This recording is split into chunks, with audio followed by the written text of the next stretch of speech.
시간 함께 하나님의 말씀 보겠습니다. 요한계시록 2장 8절에서 11절의 말씀입니다.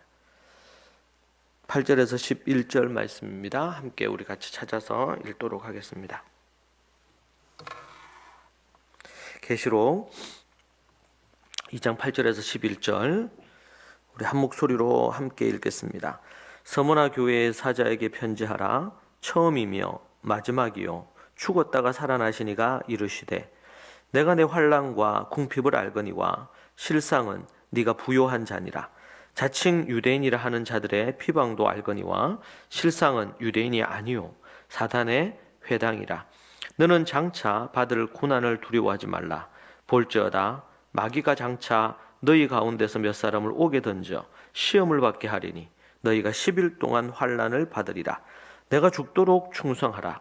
그리하면 내가 생명의 관을 내게 주리라. 귀 있는 자는 성령이 교회들에게 하시는 말씀을 들을지어다. 이기는 자는 둘째 사망의 해를 받으리라. 오늘 이 말씀을 통해서 배경을 이해할 때 본문이 더 선명해진다라는 제목으로 여러분과 함께 말씀을 보도록 하겠습니다. 서머나 교회에 보낸 편지를 살펴볼 때 그 편지에서는 당시 서머나 교회 상황들이 잘 반영되어 있는 것을 볼 수 있습니다. 우리가 일곱 교회의 편지를 읽으면서 깨닫는 매우 중요한 것 중에 하나는 뭐냐면 예수님이 자기 자신을 표현하실 때 그 교회에 그리고 그 교회에 있는 성도들에게 적합한 어떤 주제와 표현으로 말씀하고 계시다는 것입니다. 그 교회에 필요한 것, 그리고 그 교회의 그 필요에 맞는 적합한 주제와 상황을 갖고 이야기한다는 것입니다. 그것이 바로 이것이 주는 메시지입니다.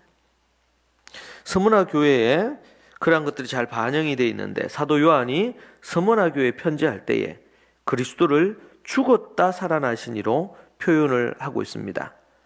그런데 이 서머나인들에게는 죽었다 살아났다라는 이 표현이 그들에게 너무나 익숙한 표현이고 너무나 자연스러운 표현이었습니다.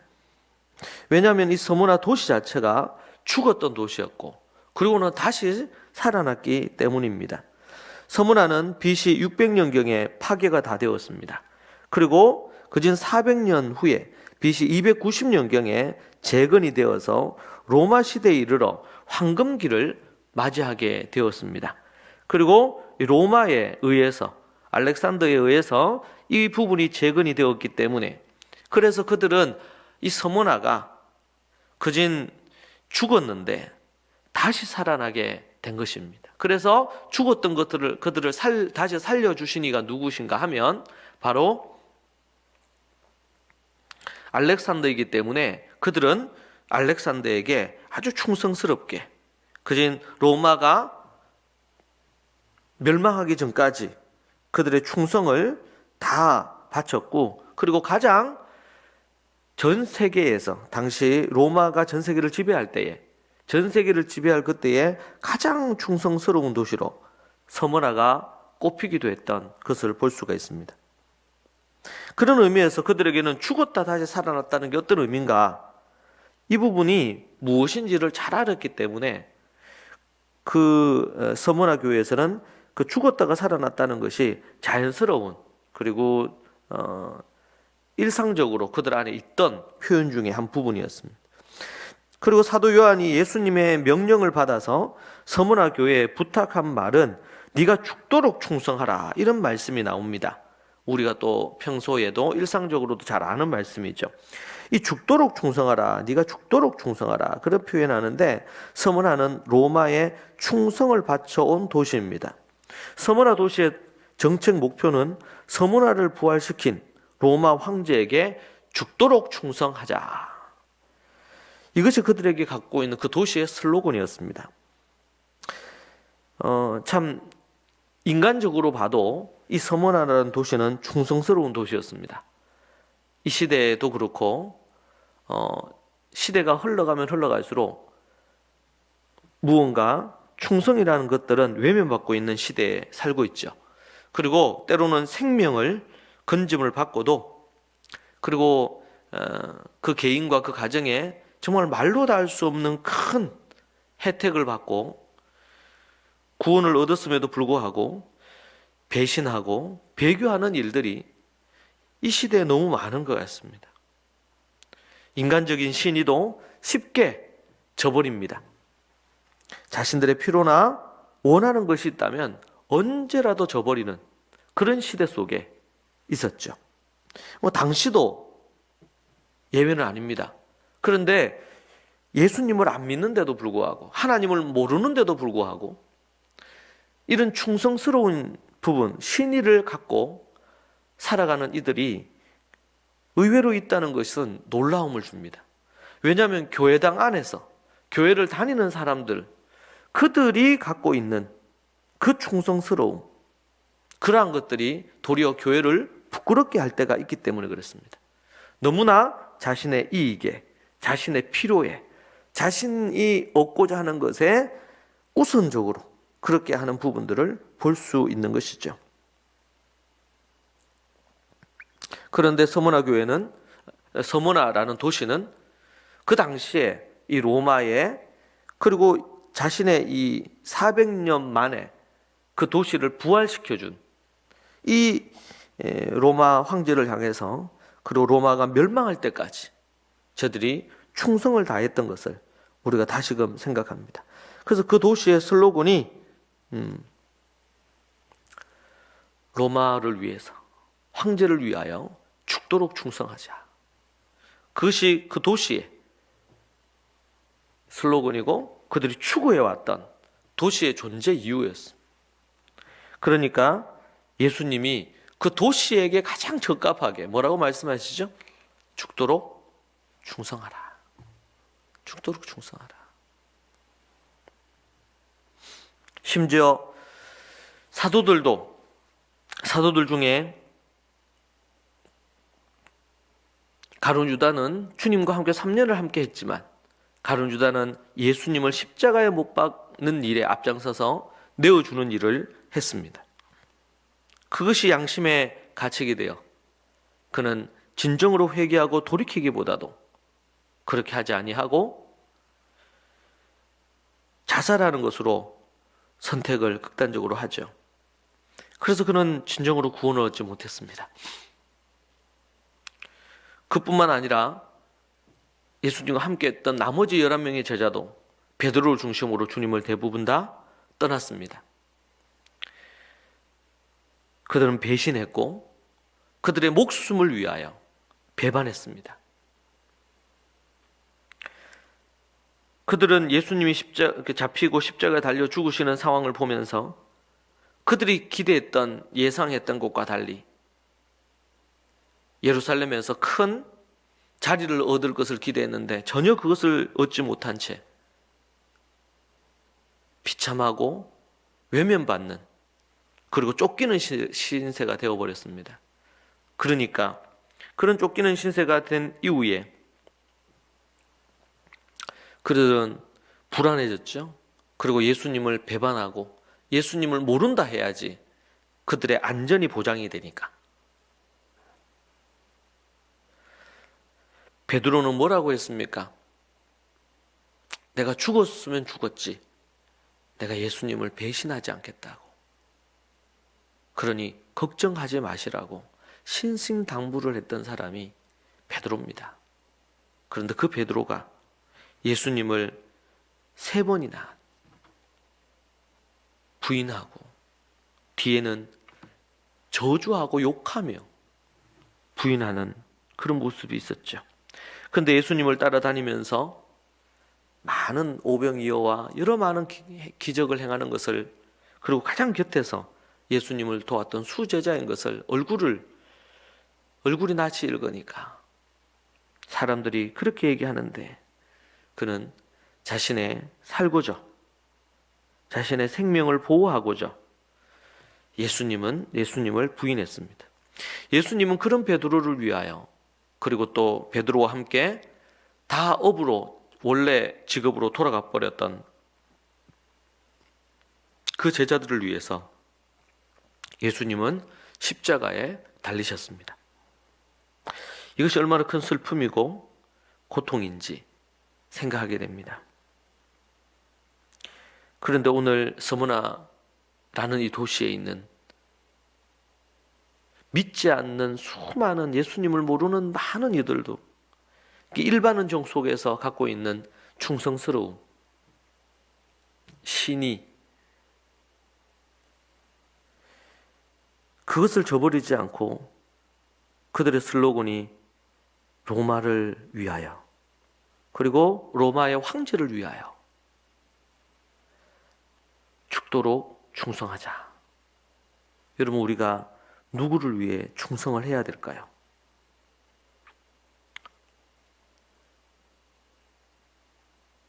주님을 위하여, 그리고 주님의 몸된 교회를 위하여, 그리고 바울을 향해서 고백했던 브리스길라 아굴라처럼 그들에게 복음을 전해주고 그들을 위해 기도하며 그들을 위하여 제자로 삼아 믿음으로 세우고 또한 동력자로, 사역자로 세워준 그 바울을 향해서 브리스길라 아굴라가 자신의 목을 조금도 귀한 것으로 여기지 않고 대신하여 바울을 위해 죽으려고 했던 충성스러운 신실한 부부가 바로 브리스길라 아굴라였습니다. 로마서 16장에 보면 그 브리스길라 아굴라와 같은 그런 인물들이, 많은 인물들이 기록되어 있습니다. 더 많은 이들이 있었겠죠. 여러분, 그리스도인들에게 너무나 중요한 것은 바로 이런 충성스러움입니다. 순종과 복종, 그런 것처럼 충성스러움, 충성, 신실함, 신의, 이런 부분입니다.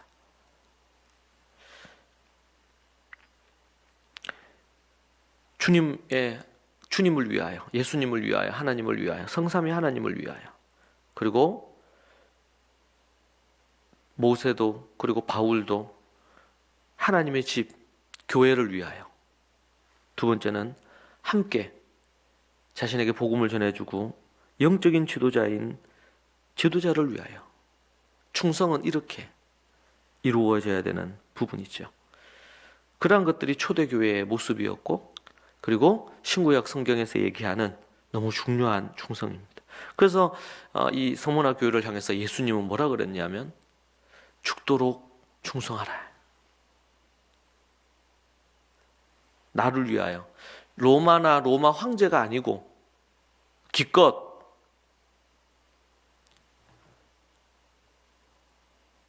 도시를 재건해 준 것을 위하여, 그 고마움에 로마와 로마 황제를 위해 충성하는 것, 참 그것도 귀한 일인데 그것하고 비교가 되지 않는, 단순히 도시 재건해 줘서 먹고 살 수 있도록 해주는 것과는 비교가 되지 않는, 이 땅에서뿐만 아니라 영원한 천국으로 영원을 어디서 보낼지에 대한 그 모든 것들을 책임져 주시고 우리의 죄를 사해 주시고 더 이상 죄의 자리에 거하지 않을 수 있도록, 그리고 영원을 천국에서 보낼 수 있도록 그 길을 열어주신 예수 그리스도에게 충성하라. 그를 위하여 내 목숨을 다해 충성하라. 제가 어제 또 오늘 새벽에 오면서 보았던 말씀이 어디냐면 사도행전 뒷부분입니다. 사도 바울이 어떻게 25장 6장부터 죄수가 되어서 로마로 압송되어지는 일련의 과정과, 그리고 주변에 많은 이들이 가지 않도록, 가면은 로마에서 당신이 죽을 거라는 부분에 대해서 얘기를 듣고, 그러나 그것을 포기하지 않고 모든 이들의 만류에도 불구하고 자신이 죽을 줄 알고 로마로 들어갑니다. 그리고 그곳에서 끌려가는 과정에서도 그렇고 수많은 협박과 해유와 암살과 심지어 어떤 관리에게는 네가 미쳤다, 그런 소리까지 들었지만 결코 내가 미친 것이 아니고 주님의 복음을 위하여, 그리고 이것이 진리임을 그 관리에게 얘기하는 모습을 볼 수 있습니다. 충성스러움, 하나님께서 그것을 보십니다. 충성스러움. 여러분, 우리 주 하나님께, 예수님께 충성하시고 몸된 교회에 충성하시고 함께 복음으로 하나 되어 복음의 지도자 된 목사에게 충성함으로 함께 이 복음을 마음을 같이 해서 충성해서 나아감으로, 군대를 가서도 국가를 지키기 위해서 전쟁이 터지면 그 위에 상사에게, 스님에게 아니면 대장에게 충성을 하지 않습니까? 왜냐하면 국가에 아니면은 거기 위에 대장의 지시를 따라서 움직이기 때문에 그렇죠. 그래서 군인에게 있어서 이 명이 떨어지면 그것에 목숨을 거는 것입니다. 그래서 나라를 지키는 것입니다. 그런 관점에서 우리가 충성스럽게 나아가야 될 줄로 믿습니다. 또 본문에서는 사단의 회라는 말이 나옵니다. 서문화에는 유대인들이 많이 살고 있었습니다. 그들은 서문화의 상권을 쥐고 있었고 로마의 강한 충성을 바쳤던 이들이 바로 유대인들입니다. 유대인들은 서문화에 있는 기독교인들을 박해하도록 로마인들을 충동질했습니다. 유대인들은 자신들을 예전부터 여호와의 회라고 불렀습니다. 여호와의 회. 그러나 유대인들은 자신들이 지금 스스로 여호와의 회라고 칭하는 모임에 있었지만 교회를 핍박하는 구실을 찾아서 예수님을 믿는 자들을 죽이기 위하여 음모를 꾸몄습니다. 로마의 기독교인들을 밀고 했고 핍박자들의 손에 넘겨주었습니다. 요한 사도의 뒤를 이어 서머나 교회의 목사가 된 폴리갑은 유대인들의 선동에 의해서 11명의 다른 순교자와 함께 순교의 제물이 되었습니다. 이때 폴리갑과 11명의 이 예수님을 믿는 자들을 밀고 하고 그들을 화형에 처하도록 나무를 가져다 주고 그 모든 것들을 선동하고 적극적으로 그 일에 동참했던 인물이 누구들이었냐면 유대인들이었습니다. 그런데 예수님은 이 유대인들을 향해서 그들은 유대인이 아니고 사단의 회라고 불렀습니다. 그 당시에 유대인들은 여호와의 회다, 여호와의 회당이다, 여호와를 따르는 여호와의 무리다, 이렇게 칭하는 그런 용어를 썼는데 여호와의 회라고. 그런데 예수님이 그 말을 빗대어서 너희들은 사단의 회다, 이렇게 표현을 한 것입니다. 매우 의미심장한 표현이죠. 그러니까 저들은 서머나인들은 바로 탁 다가오는 거예요. 특별히 이 표현을 들었던 유대인들은 견딜 수 없는 모욕감이 밀려왔을 것입니다. 문제는 이것이 예수님이 얘기하셨다는 것입니다. 또 하나의 표현은 내가 너희에게 생명의 면류관을 주리라, 이런 표현을 하고 있습니다. 서머나인들에게 익숙했습니다. 면류관이란 말도 서머나인들에게 익숙한 말이었습니다. 원형 경기장에서 투사들에게 생명을 건 싸움을 시키고 승자에겐 월계수로 된 면류관을 머리에 씌워주었습니다. 로마의 충성한 자들이 은퇴할 때에 상급으로 그리고 머리에 쓸 면류관을 보내주었습니다. 이것을 받기 위해 사람들은 죽도록 충성을 하였고 서머나의 파고스 공원, 알렉산더가 신의 계시를 받아서 이 서머나를 재건했다 그러죠. 그가 신의 계시를 받았던 그곳, 그가 잠시 잠들었는데 그곳에서 신의 신탁을 받았고 그곳을 재건하게 되죠. 그랬던 그곳을 파고스 공원이라고, 그곳 이름이 그렇게 되어 있는데요. 그래서 그 파고스 공원을 서머나의 면류관이라고 그래 불렀습니다. 그 파고스의 아름다운 그 언덕이 면류관처럼 생긴 거예요. 그래서 서머나의 면류관이다 이렇게 불렀습니다.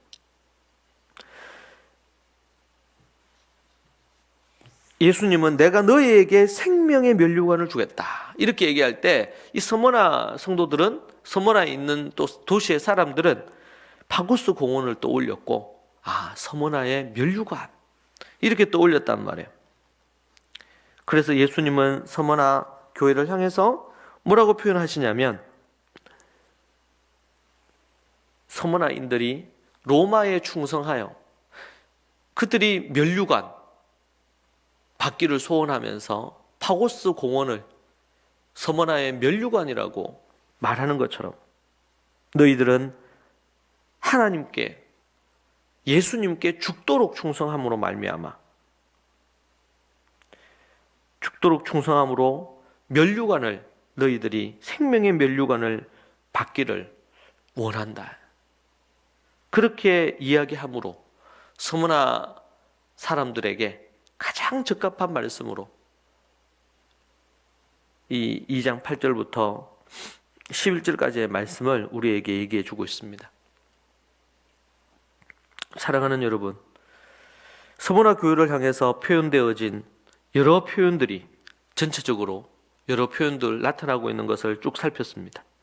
그것을 서머나인들에게 가장 적합한 것으로 표현해 주시고 말씀해 주시며, 그리고 그 안에 죽었다 살아난 이들, 또 뭐예요? 죽도록 충성하는 것, 그리고 사탄의 회당, 그리고 내가 너에게 생명의 면류관을 주리라 라는 이 말씀,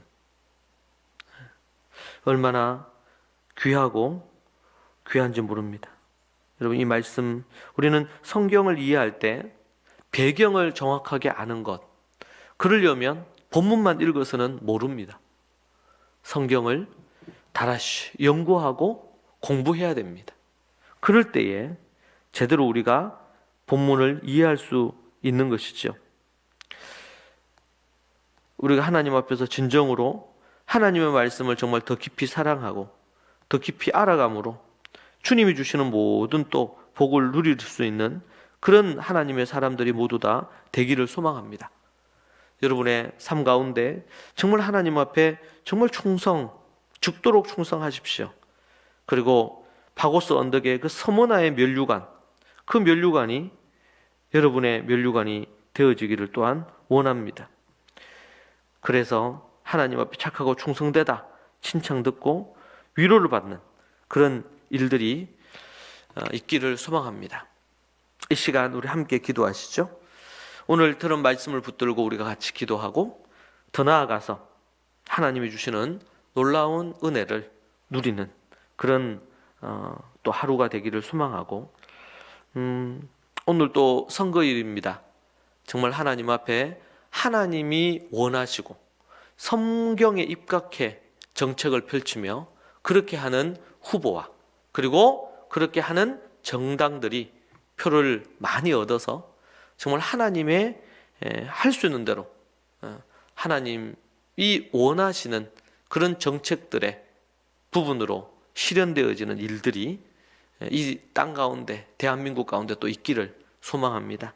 그 일을 위해 여러분들이 기도하시고 또 투표하시기를 바랍니다.